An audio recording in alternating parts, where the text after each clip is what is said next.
Eguerdion eta ongi etorri Usurbilgo frontoian egingo dugun Jaliadi garaipenera buruntza taldearen aurkezpen ekitaldira. Jaliadi garaipenera buruntza Andoain, Hernani, Lasarte eta Usurbilgo gazte mugimenduek eratutako talde bat dugu.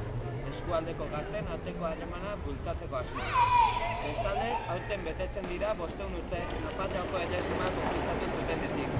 Eta horren aitzakian ere, Euskal Herri mailan sortu den mugimenduan ere gure eskua luzatu nahi genuke. Gaurko honetan beraz, bi xederekin gatorkizue zuen aurrera. Batetik, gure asmoen berri ematea litzateke. Horretarako hemen dugun manifestua irakurriz.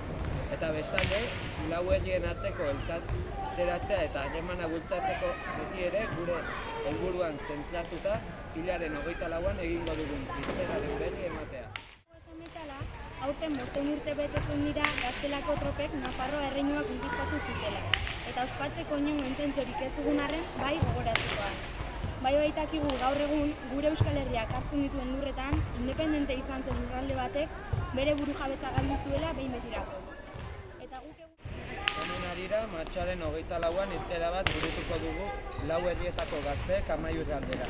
Bertan gure historiaren pasarte bilakatu den gertaeraren berri ematea izango da helburu modu praktiko batean astean zehar herri bakoitzan egingo diren, ekitaldien nolabaiteko akabera emanez. Goizetik abiatuta Amaiur aldera 11 kaldera iristeko.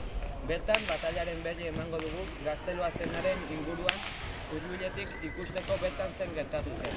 Ondoren, Elizondora joatea izango da gure asmoa eta bertako gaztekin elkartzea. Bazkaldu ondoren eta 5 herrien arteko harremana sendotzeko asmoa, kantu saio bat eta joku erraldoi bat egitea da gure asmoa. Gure kultura eta historiaren inguruko ezagutza praktikan jarri. Honela, gure hezkuntza osoago bat izango genuke eta gure helburuak egiazkoagoak izango dira. beraz hurbil zaitez gugana eta Jaliadi garaipenera, denon artean garaipena hurbilago ikusiko dugu.